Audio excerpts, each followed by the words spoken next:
सभी को जय मसीह की फिर से स्वागत है आपका एक और नई वीडियो में। प्रभु आपको ढेर सारी आशीष दे। हम आज बात करने के लिए जा रहे हैं प्रकाशित वाक्य की पुस्तक के विषय में, और आज की वीडियो में आप सभी का स्वागत है। प्रभु आपको ढेर सारी आशीष दे। आज हम देखने के लिए जा रहे हैं प्रकाशित वाक्य 13 अध्याय उसका 5 वचन के विषय में, और यहाँ पर हम वचन पढ़ लेते हैं। वचन में क्या लिखा है? प्रकाशित वाक्य 13 अध्याय उसका 3 वचन में इस प्रकार लिखा है, बड़ा बोल बोलने और निंदा करने के लिए उसे मुंह दिया गया है और उसे 42 महीने तक काम करने का अधिकार दिया गया है।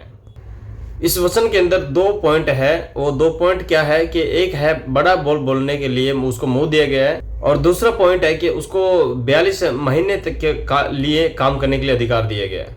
हम बात कर रहे हैं पहले पॉइंट के विषय में कि जो उसको बड़ा मुंह दिया गया, बड़ा बोल दिया गया परमेश्वर की निंदा करने के लिए।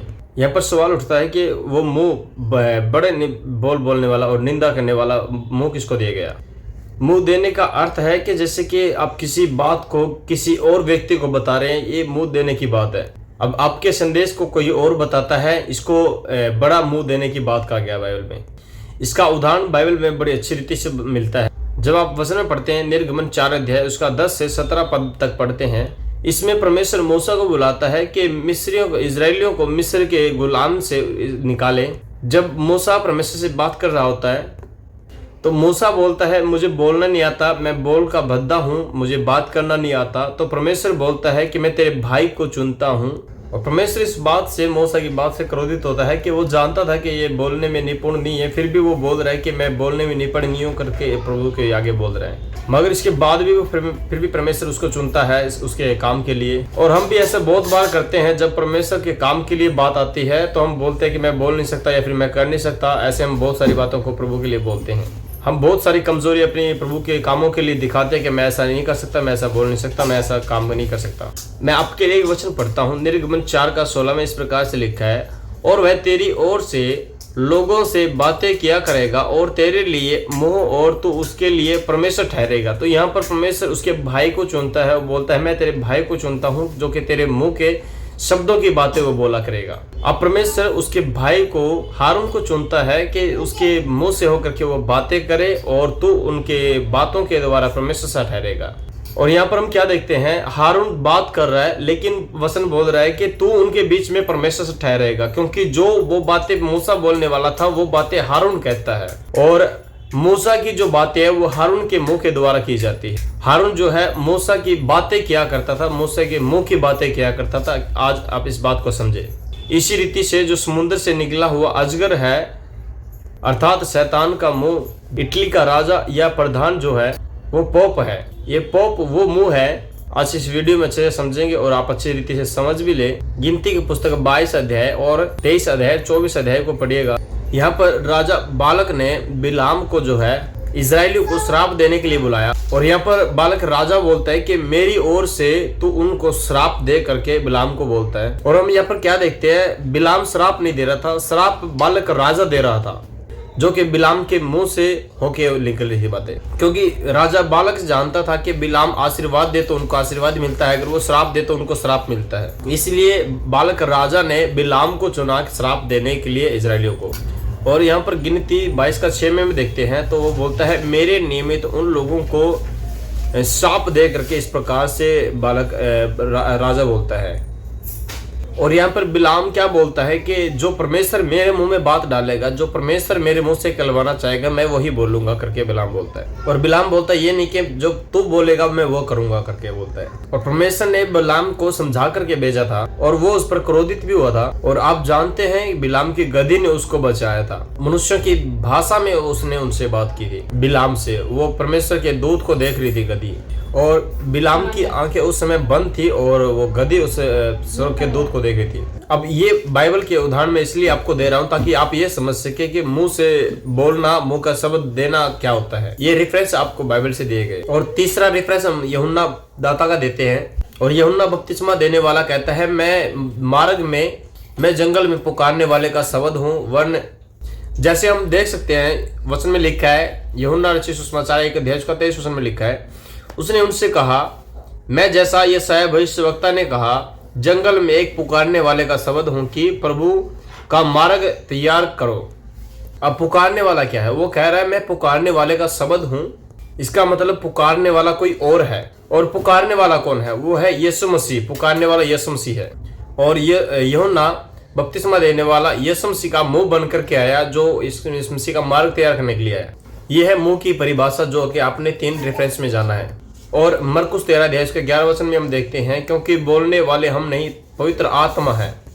अब जैसे कि बोलने वाला मैं नहीं, वरन प्रभु का आत्मा है जो हम में होकर के प्रभु का आत्मा बोलता है। और बोलने वाला तो मैं हूं, लेकिन बोलने वाले का मुंह बनकर कौन आया? यीशु मसीह। अब हम देखते हैं कि बड़ा बोलने के लिए मुंह किसको दिया गया बाइबल में? प्रकाशित वाक्य में जब वचन पढ़ते हैं और हम आगे वचन में देखते हैं, जो कि दानियेल उसका 7 अध्याय 8 वचन में इस प्रकार से लिखा है, मैं उन सिंगों को ध्यान से देख रहा था तो क्या देखा कि उनके बीच में एक और उसके बल से उन पहले सिंगों में से 3 उघाड़े गए। फिर मैंने मनुष्य की सी आंखें और बड़ा बोलने वाला मुंह देखा। ये छोटा सिंह इटली के राजा पोप है, और पोप को इटली का प्रधान बना दिया गया है। बड़ा बोलने वाला जो मुंह है, जो पोप है, इसको कहा गया है, यही जो बड़ा बोलने वाला मुंह है वो पोप है, जो अजगर अर्थात जो शैतान बनकर प्रकट हुआ है। ये अजगर यानी शैतान की ओर से बोलता है। अब क्या है उसके बड़े बोल, जो बड़े बोल बोलता है, इसको समझना है। अब उनका कहना है कि मैं यीशु मसीह का प्रतिनिधि हूँ। ध्यान दीजिएगा वो क्या बोलता है। वो अपने आप को परमेश्वर का प्रतिनिधि, यीशु मसीह का प्रतिनिधि बोलता है। अब आप सोच के देखिए कि यीशु मसीह, अब क्या कोई यीशु मसीह का प्रतिनिधि हो सकता है? कि यीशु मसीह के जैसा कोई हो सकता है? कभी भी नहीं। यीशु मसीह के जैसा कभी कोई हो नहीं सकता, यानी कोई बन नहीं सकता है। अब देखिए पोप क्या बोलता है कि मैं यीशु मसीह का प्रतिनिधि नहीं, वरन मैं यीशु मसीह ही हूँ, ऐसा करके पोप बोलता है। और बोलता है कि यीशु मसीह मेरे शरीर के भीतर छुपा हुआ है। और ये बात कैथोलिक फॉर नेशनल और जुलाई 13 को कही गई थी। अब यीशु मसीह का प्रतिनिधि कौन हो सकता है? सिर्फ और सिर्फ यीशु मसीह का और परमेश्वर का आत्मा है जो यीशु मसीह का प्रतिनिधि हो सकता है, या यीशु मसीह का प्रतिरूप हो सकता है।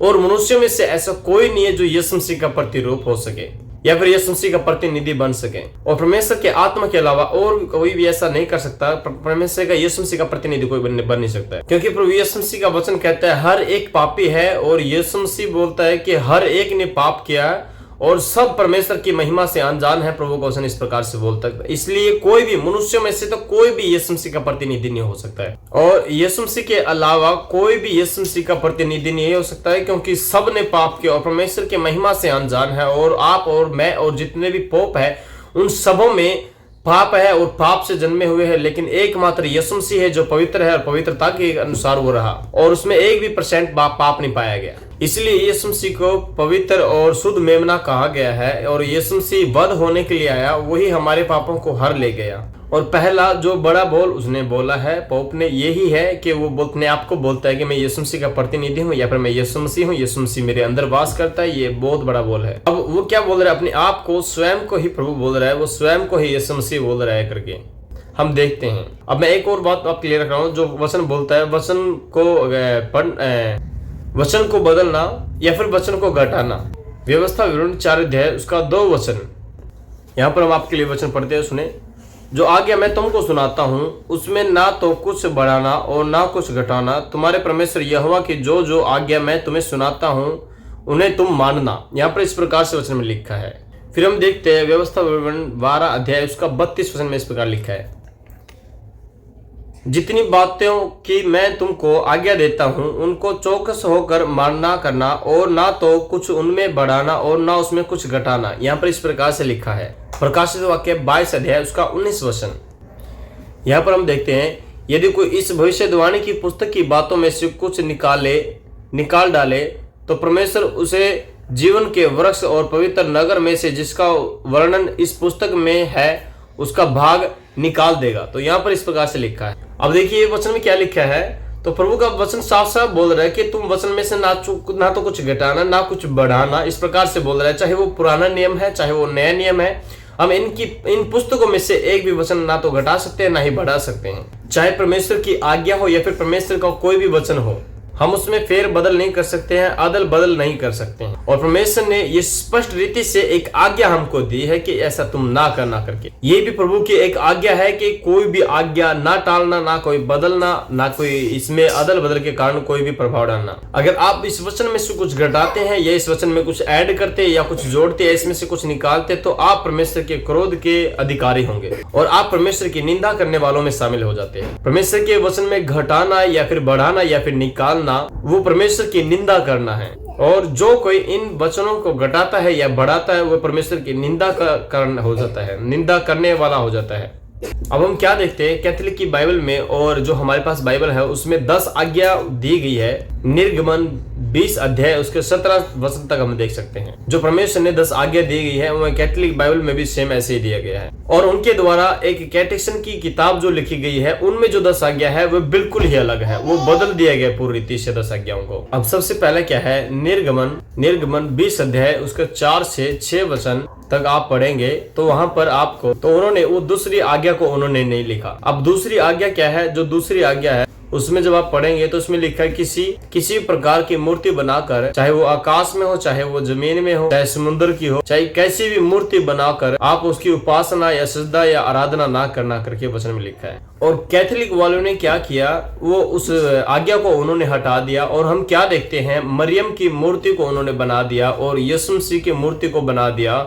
अब वो कैंडल जलाते मरियम के सामने और यीशु मसीह की मूर्ति के सामने वो कैंडल जलाते हैं, जो कि बाइबल के बिल्कुल ही खिलाफ है। वो उन्होंने उस दूसरी आज्ञा को टाल दिया है, वचन में से गड़बड़ी उन्होंने कर दिया है। और यीशु मसीह के बहुत सारे संत है, चेले हैं जो उनकी उपासना और पूजा की जाती है। कैथोलिक वालों ने ऐसा उसमें वचन में गड़बड़ डाला है। अब बाइबल में ये जिक्र नहीं है कि बाइबल में मूर्ति पूजा के विषय में बताया गया, ये बाइबल का नहीं, जो उन्होंने कैटेकिज्म जो किताब लिखी है, जो बुक लिखी है, वो उस बुक में उन्होंने ऐड किया है कि इस रीति से हम इसकी उपासना कर सकते हैं, मूर्ति की उपासना कर सकते हैं, कैसे उन्होंने लिखा है। क्योंकि वे कैथोलिक लोग मूर्ति पूजा करते हैं और कैटेकिज्म की बुक में इस प्रकार से लिखा है कि हम मूर्ति बना सकते हैं या फिर हम उसकी उपासना, हम मरियम की मूर्ति की उपासना कर सकते हैं या फिर हम यीशु मसीह की मूर्ति की उपासना कर सकते हैं। और जो कि बाइबल के पदों के अनुसार बिल्कुल ही गलत है। वचन बोल रहा है कि तुम ऐसा ना करना, कि तुम मूर्ति की उपासना ना करना। और कैथोलिक लोग ऐसा किया करते हैं और बहुत से लोगों को मूर्ति पूजा में सम्मिलित करते भी है, इकट्ठा भी करते हैं। पहला यूहन्ना की पत्री उसका 5 अध्याय उसका 21 वचन में इस प्रकार लिखा है, वहां पर लिखा है, हे बालकों अपने आप को मूर्तों से बचाए रखो।